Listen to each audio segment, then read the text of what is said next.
Hi viewers, welcome to my channel. நம்ம இன்றைக்கி பார்க்க போகிறது உளுந்தம்பருப்பு சுண்டலுங்க. கருப்பு முழு உளுந்து சுண்டல்.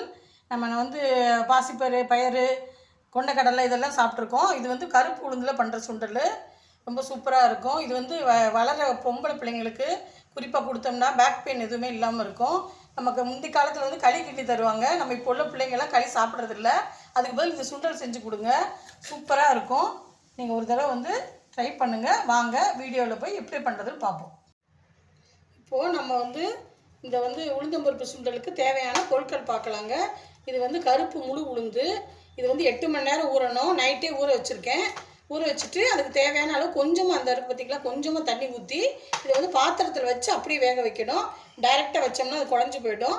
நீங்கள் ஈவினிங் இப்போ குழந்தைங்களுக்கு செய்யணுன்னா காலையில் கூட ஊற வச்சுக்கோங்க. 8 மணி நேரம் அது ஊறணும். இது 100 கிராம் ஊற வச்சுருக்கேன் கருப்பு உளுந்து. இது தேங்காய் பவுட்ரு பண்ணி வச்சுருக்கேன். 3 வத்தல் கிள்ளி வச்சுருக்கேன். இது கருவேப்பிலை தாளிக்கிறதுக்கு. வாங்க நம்ம எப்படி செய்கிறதுன்னு வீடியோவில் போய் பார்க்கலாம். இப்போது அடுப்பு பற்ற வச்சாச்சுங்க. நான் அதில் ஒரு குக்கர் வச்சுருக்கேன். நம்ம இந்த உளுந்தை நம்ம மூடி போட்டு பாத்திரத்தோடு வச்சு உள்ளே வச்சு வேக வைக்க போகிறோம். நம்ம இந்த அடியில் கொஞ்சோண்டு தண்ணி ஊற்றிட்டு இந்த பாத்திரத்தை உள்ளே வச்சுருக்கேன். மூடி போட்டுட்டு விசில் வச்சு கரெக்டாக 2 விசில் வந்தோன்னா ஆஃப் பண்ணிடுங்க. 2 விசில் வரட்டும்.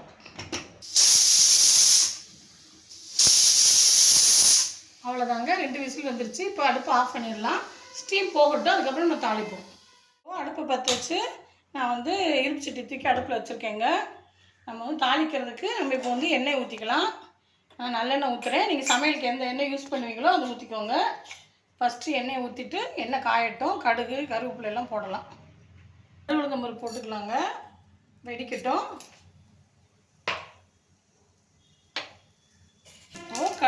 இப்போது கடுகு வெடிக்குதுங்க. மிளகாய் வத்தல் போடுறேன். அதுக்கப்புறம் கருவேப்பிலை போடுறேன்.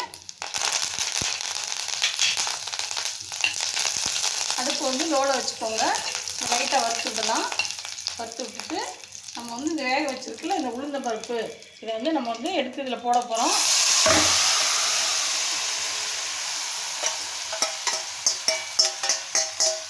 இதில் கொஞ்சமாக லைட்டாக இருந்தால் தண்ணி இருக்குது. இது ஒரு 5 நிமிஷம் அடுப்பில் வச்சுருந்தீங்கன்னா அடுப்பை ஃபுல்லாக எடுத்து வச்சிங்கன்னா கொஞ்சம் வற்றிக்கிறோம். அப்படி கொஞ்சம் நேரம் வற்றுட்டோம். இப்போது அதுக்கு தேவையான அளவு உப்பு போட்டுக்கலாங்க. உப்பு போட்டுட்டு ஒரு பரட்டி விடலாம். அப்படியே நம்ம அந்த தண்ணி கொஞ்சம் லைட்டாக வத்துச்சுன்னா நம்ம தேங்காய் பூ போட்டுக்கலாம். இது விழுவிழுலாம் இருக்காது. நல்லா நம்ம பாசிப்பயிறு சுண்டல் மாதிரி தான் இருக்கும். இது உடம்புக்கு ரொம்ப நல்லது.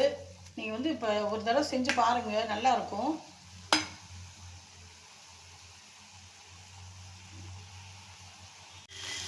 இப்போது இதில் கொஞ்சோண்டு லேசாக பெருங்காயத்தூள் போட்டுக்கலாங்க.